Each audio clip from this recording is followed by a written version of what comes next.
ایک خوشحال اور بابرکت زندگی کا راز کیا ہو سکتا ہے؟ کیا یہ بڑے بڑے کارناموں میں چھپا ہے یا پھر کسی ایسی سادہ سی نیکی میں جسے ہم اکثر نظر انداز کر دیتے ہیں؟ آج ہم ایک ایسے ولی کی کہانی میں گہرائی سے اتریں گے جس نے ہمیں سکھایا کہ حقیقی عزت کا راستہ ماں کے قدموں سے ہو کر گزرتا ہے۔ چلیں اس روحانی سفر کا آغاز کرتے ہیں۔ یہ سوال ہی بڑا حیران کن ہے نا؟ ذرا تصور کریں کہ اسلامی دنیا کے سب سے طاقتور رہنماؤں میں سے ایک خلیفہ حضرت عمر رضی اللہ عنہ کو خود نبی اکرم صلی اللہ علیہ وآلہ وسلم نے یہ حکم دیا کہ وہ ایک عام سے شخص کو ڈھونڈے اور اس سے اپنے لیے مغفرت کی دعا کروائیں۔ آخر یہ پراسرار شخص کون تھا؟ اس انوکھے ولی کو ڈھونڈنے کا حکم کسی اور نے نہیں، خود حضور اکرم صلی اللہ علیہ وآلہ وسلم نے دیا تھا۔ انہوں نے اپنے دو سب سے معزز صحابہ حضرت عمر فاروق اور حضرت علی رضی اللہ عنہم کو یہ ذمہ داری سونپی کہ وہ یمن کے قبیلہ قرن سے تعلق رکھنے والے اویس نامی شخص کو تلاش کریں۔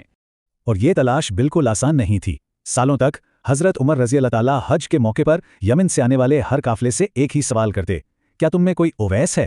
آخرکار انہیں اویس کا ایک رشتہ دار ملا جس نے انہیں ایک معمولی اور دنیا سے الگ تھلگ رہنے والا شخص کہہ کر ٹالنے کی کوشش کی، لیکن یہی وہ سوراخ تھا جو انہیں ان کی منزل تک لے گیا۔ جب حضرت عمر رضی اللہ اور حضرت علی رضی اللہ عرفات کے میدان میں پہنچے تو انہوں نے اویس کرنی کو ایک درخت کے نیچے نماز پڑھتے ہوئے پایا۔ جب ان سے پوچھا گیا کہ وہ کون ہیں تو ان کا سادہ سا جواب تھا، میں اللہ کا بندہ ہوں، ایک مزدور ہوں۔ انہیں تو اندازہ تک نہیں تھا کہ اسلامی دنیا کے امیر المومنین ان کے سامنے کھڑے ہیں۔ تو سوال تو یہی اٹھتا ہے کہ اس عاجز اور غمنام مزدور میں ایسی کیا خاص بات تھی کہ خلیفہ وقت ان سے دعا کی درخواست کرنے آئے تھے؟ وہ کون سا ایک عمل تھا جس نے انہیں ولایت کے اتنے عظیم مقام پر پہنچا دیا تھا؟ اور اس کا جواب واقعی بڑا حیران کن ہے۔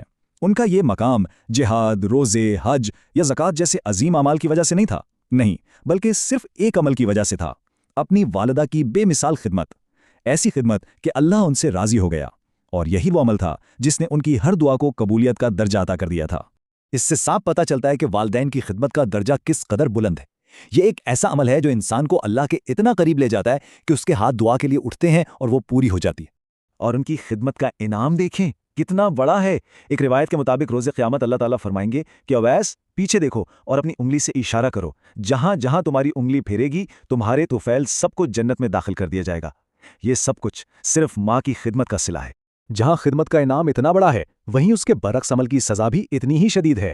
والدین کی نافرمانی کے لیے قرآن نے عقوق کا لفظ استعمال کیا ہے، جس کا مطلب صرف بے ادبی نہیں بلکہ کسی کے دل کو چیر کر ٹکڑے ٹکڑے کر دینا ہے۔ یہ منظر اس تکلیف کو گہرائی سے واضح کرتا ہے۔ سوچیں ذرا، جس طرح ایک پھٹا ہوا ٹشو پیپر دوبارہ پہلے جیسا نہیں ہو سکتا، اسی طرح نافرمانی سے ٹوٹا ہوا والدین کا دل بھی کبھی مکمل طور پر نہیں جڑتا۔ یہ ایک ایسا زخم ہے جو ہمیشہ ایک نشان چھوڑ جاتا ہے۔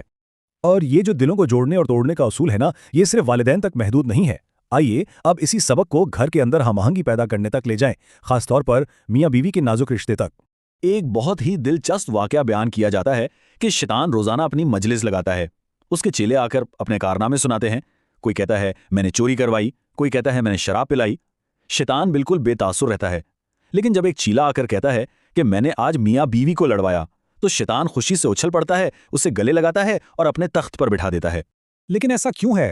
وجہ یہ ہے کہ ایک فرد کا گناہ زیادہ تر اسی کی ذات تک محدود رہتا ہے، لیکن میاں بیوی کی لڑائی وہ دو خاندانوں میں نفرت اور دشمنی کا بیج بو دیتی ہے، جس سے پورا معاشرتی ڈھانچہ کمزور ہوتا ہے، اور یہی شیطان کی سب سے بڑی کامیابی ہے۔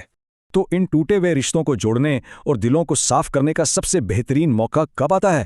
یہ ہمیں رمضان کے مبارک مہینے کی طرف لے جاتا ہے، جو روحانی پاکیزگی اور معافی کا مہینہ ہے۔ رمضان کا لفظی مطلب ہی ہے جلنا۔ اب اس کا روزے سے کیا تعلق ہے؟ یہ تعلق بہت گہرا اور خوبصورت ہے۔ ہوتا یہ ہے کہ جب کوئی روزہ رکھتا ہے تو اللہ بھوک کی آگ میں اس کے گناہوں کو جلانا شروع کر دیتا ہے۔ پہلے روزے سے کچھ گناہ جلتے ہیں، دوسرے سے کچھ اور، یہاں تک کہ مہینے کے اختتام پر جب آخری روزہ مکمل ہوتا ہے تو اس کے تمام گناہ جل کر راکھ ہو چکے ہوتے ہیں، اور وہ انسان گناہوں سے ایسے پاک ہو جاتا ہے جیسے آج ہی پیدا ہوا ہو۔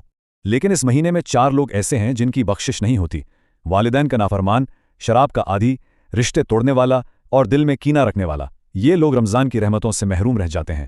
تو چلیں اب ان ساری باتوں کو جوڑ کر دیکھتے ہیں کہ ایک خوشحال زندگی گزارنے کا عملی خاکہ کیا بنتا ہے۔ نبی اکرم صلی اللہ علیہ وآلہ وسلم نے ایک خوشحال زندگی کا بڑا سادہ مگر جامع فارمولہ بتایا ہے۔ جو شخص چاہتا ہے کہ اس کی عمر لمبی ہو، رزق میں برکت ہو اور دنیا سے جانے کے بعد بھی لوگ اسے اچھے نام سے یاد رکھیں، اسے صرف 2 کام کرنے ہیں: اپنے والدین کی خدمت کرے اور اپنے رشتہ داروں سے تعلقات جوڑے رکھیں۔